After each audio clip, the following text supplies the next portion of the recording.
السلام علیکم دوستوں، انوکھی سٹوریز کے تمام سننے والوں کو میں دل سے خوش آمدید کہتا ہوں۔ دوستوں، ساتھیوں، بچوں، آج میں آپ کو ایک سبق آمیز کہانی سنانے جا رہا ہوں جس کا نام ہے ضلالت والا باجا۔ کامران، فاروق، یاسر اور آصف، ہم چار دوست بڑے گہرے دوست تھے۔ چاروں ایک محلے اور ایک ہی گلی میں رہتے تھے۔ ہمارے گھر بھی بالکل آس پاس ایک دوسرے سے ملے ہوئے تھے، یہاں تک کہ ہمارا اسکول بھی ایک ہی تھا اور ہم سب 8ویں کلاس میں زیر تعلیم تھے۔ دن ہو یا رات، ہم سب ہر وقت ایک ہی ساتھ گھومتے پھرتے رہتے۔ ہماری اس گہری دوستی کی وجہ سے سب پریشان تھے، سب سے زیادہ ہمارے والدین پریشان تھے۔ 14 اگست کا تہوار قریب آ رہا تھا، سب اپنے اپنے گھروں کو سجا رہے تھے، سنوار رہے تھے۔ گھروں کی چھتوں پر سب ہلالی پرچم لہرا رہے تھے، جہاں دیکھو ہر طرف پاکستان کے جھنڈے ہی جھنڈے نظر آ رہے تھے۔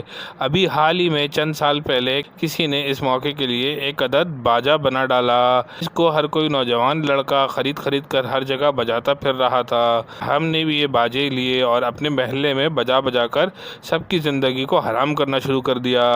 ہمارے گھروں کے سامنے ایک بوڑھی دادی اماں رہا کرتی تھی، انہوں نے جب دیکھا کہ ہمارے محلے میں یہ سب ہو رہا ہے، یہ سب باجے بج رہے ہیں، لوگوں کو تکلیف ہو رہی ہے، تو اس بات کو مد نظر رکھتے ہوئے انہوں نے ہم چاروں کو اپنے گھر دعوت پہ بلایا اور ہم چاروں کو سمجھایا کہ دیکھو بیٹا، آپ چاروں کی وجہ سے سارا محلہ پریشان ہے، آپ لوگوں کی امی ابو بھی پریشان ہیں، اگر آپ کسی کو تکلیف دو گے تو اس سے اللہ پاک بڑے سخت ناراض ہو جاتے ہیں اور آگے زندگی میں ہمارے لیے بڑی بڑی پریشانیاں اور مشکلات سامنے کھڑی ہو جاتی ہیں۔ ان کی باتیں سن کر ہم سب کو اس بات کا احساس ہوا اور ہم سب نے ان کی باتیں مان لی۔